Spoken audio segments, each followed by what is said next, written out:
السلام عليكم. اليوم راح نسوي سلطة عبارة عن سلطة صحية ودايت ممكن بنفس الوقت. عندي لهانة أو ملفوف أحمر أو كرنب، جزر وخيار وطماطة وليمون. نقطع اللهانة. طبعا اللهانة عندي قطعة واحدة تقريبا كيلو هي، فأني أخذت نصها قطعتها يعني ناعم هاي الطريقة. هذا النص الثاني راح أضمه، يعني نخليه بكيس نظيف ونخليه بالثلاجة لحين الاستخدام مرة الثانية. كلش مفيدة هاي اللهانة، وهي يعني السلطة هاي كلش مفيدة للدايت. بيها سعرات، لكن قد ما تكون كمية السعرات عالية بس هي قابلة للهضم وقابلة للاستهلاك، يعني ممكن انه تحرقوها بسهولة، مو مثل السكريات. السكريات لأن تتحول نشويات فصعب يصير الهضم، وبعدين تصير دهون متراكمة.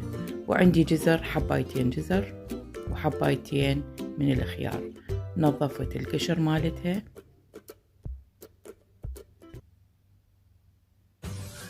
على مود بعدين أبرشها، وبرشتها بهاي الطريقة. عندي حبايتين طماطة قطعتها ناعم، راح أخليها بصحن تقديم أو من كاسة. نخلي الجزر والخيار.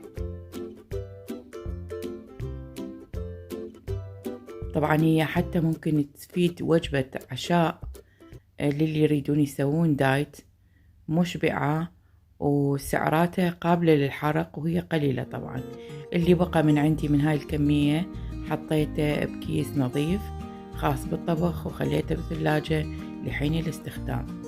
عندي ثوم، فصين ثوم، طبعا هو حسب الرغبة، ومعدنوس مثروم ناعم، وعندي الزبيب أيضا. هو هاي المكونات الإضافية للخضروات هذه حسب الرغبة.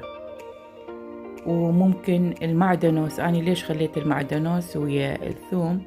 لأن راح يضيع طعم الثوم.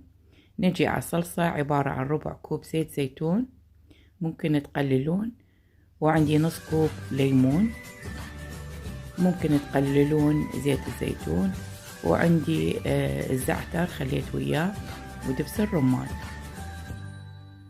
يعني ممكن تلغون فقرة زيت الزيتون والملح أيضا، ونخوطه زين إلى أن تذوب المكونات. هذا أصبح عندي جاهز. مثل ما قلت، زيت الزيتون ممكن تستغنون عنه إذا عندكم دايت قاسي يعني، أو ممكن تضيفوه.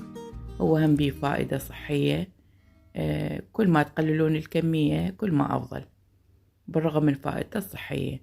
نخلط المكونات زين ونخلي عليها الصلصة اللي سويناها إلى أن تتجانس كلها سوية.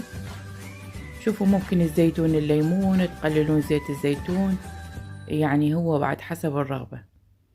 أنا هنا حولته لأن الكمية كبيرة، فحولته من كاسة كبيرة وبعدين رجعته من كاسة الأصلية على مود براحتي. وهذا شكله النهائي، وكلش حلو، شكله حلو وطعمه بعد أحلى. وسهمكم العافية. باي باي.